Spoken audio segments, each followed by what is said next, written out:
Hello दोस्तों, how are you? Welcome to my YouTube channel English grammar guru. दोस्तों, पिछले video में हमने पढ़ा कि लेटर्स क्या होते हैं, वर्ड्स क्या होता है और सेंटेंस क्या होता है।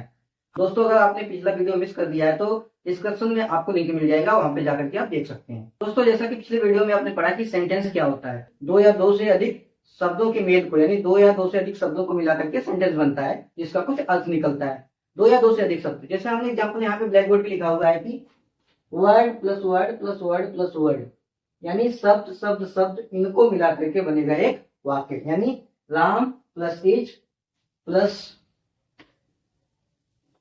Reading plus the book.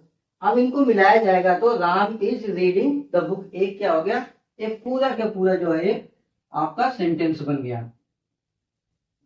ये आपका सेंटेंस बन गया। दोस्तों, इसका एक अर्थ निकल रहा है कि राम किताब पढ़ रहा है, एक ये सटीक अर्थ है, इसलिए हम इसको सेंटेंस कह सकते हैं, क्योंकि इसमें सब्जेक्ट भी है, हेल्पिंग वर्ब भी है, मेन वर्ब भी है और ऑब्जेक्ट भी है। इसकी फॉर्मेशन बिल्कुल करेक्ट है। यह एक करेक्ट सेंटेंस है क्योंकि सेंटेंस की स्टार्टिंग भी कैपिटल लेटर से हुई है और इसका जो है समापन फुल स्टॉप से हुआ है, इसलिए परफेक्ट सेंटेंस है। इसके बाद दोस्तों हमने पढ़ा कि सेंटेंस के कितने पार्ट्स होते हैं, सब्जेक्ट एंड प्रेडिकेट।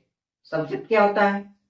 सब्जेक्ट वह होता है जो पूरे वाक्य में कार्य करता है, और प्रेडिकेट कौन होता है, यानी सब्जेक्ट को छोड़ करके rest part of the sentence is predicate. अब हम जो है टाइप्स ऑफ सेंटेंसेस पढ़ते हैं कि सेंटेंस कितने प्रकार के होते हैं। दोस्तों, अंग्रेजी भाषा में सेंटेंस 5 प्रकार के होते हैं। मैंने सेंटेंस के प्रकार को यहाँ पे लिख दिया है, और देखते हैं एक एक करके इनके बारे में डिटेल से अध्ययन करेंगे। सबसे पहले इनको देखते हैं कौन कौन से सेंटेंस होते हैं 5 प्रकार के। पहला सेंटेंस होता है दोस्तों टाइप्स ऑफ सेंटेंसेस, यानी वाक्य के प्रकार। पहला सेंटेंस होता है दोस्तों असर्टिव सेंटेंस, इसकी हिंदी होती है सामान्यवाद। दूसरा होता है इंटेरोगेटिव सेंटेंस, इसकी हिंदी होती है प्रश्नवाचक वाक्य। और तीसरा होता है इंपेरेटिव सेंटेंस, इसकी हिंदी होती है आज्ञासूचक वाक्य। और नंबर 4 पे आता है ऑप्टेटिव सेंटेंस, जिसकी हिंदी होती है इच्छा सूचक वाक्य। और नंबर 5 पे होता है एक्सक्लेमेटिव सेंटेंस, जिसकी हिंदी है विस्मयादिबोधक वाक्य।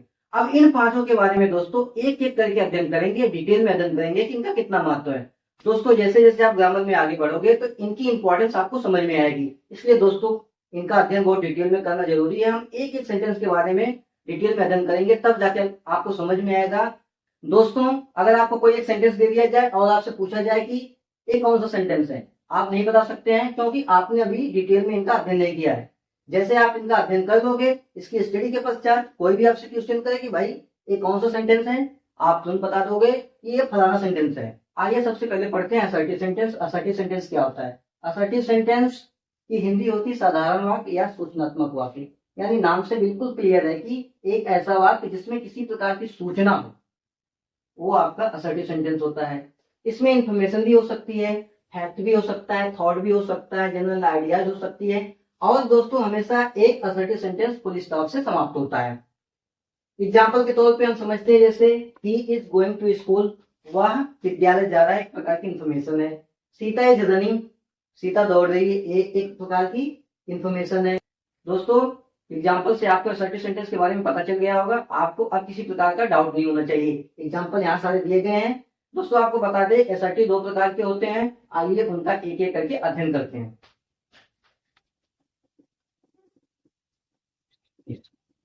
दोस्तों, असर्टिव सेंटेंस 2 प्रकार के होते हैं। पहला होता है अफर्मेटिव सेंटेंस और दूसरा होता है नेगेटिव सेंटेंस।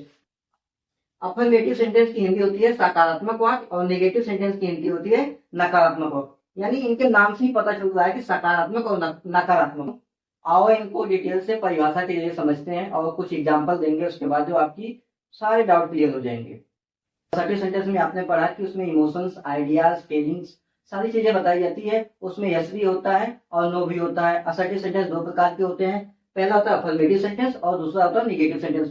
अफर्मेटिव सेंटेंस किसे कहते हैं? जिसमें सकारात्मक वैल्यू हो, यानी किसी भी चीज को मान लिया जाता है, चाहे कुछ भी बोला जाए उसको मान लिया जाता है और इसमें कभी भी नाट नहीं आता है।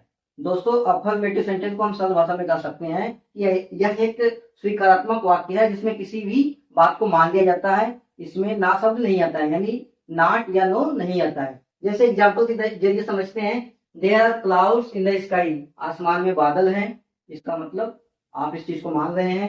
शी इज ब्यूटीफुल गर्ल, वह एक सुंदर लड़की है, इस बात को भी आप मान रहे हैं। ही इज ए डॉक्टर, वह एक डॉक्टर है, इस बात को आप मान रहे हैं। यानी जिस वाक्य में हम सारी चीजें यस में हो, यानी हाँ हो, स्वीकारात्मक हो, वो आपका अफर्मेटिव सेंटेंस होता है। इसके अपोजिट जिस सेंटेंस में ना हो, जिस चीज को हम नहीं मानते हैं, वो आपका नेगेटिव सेंटेंस होता है। नंबर 2 पे होता है नेगेटिव सेंटेंस।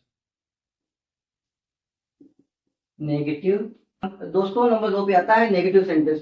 नेगेटिव सेंटेंस की हिंदी होती है नकारात्मक वाक्य।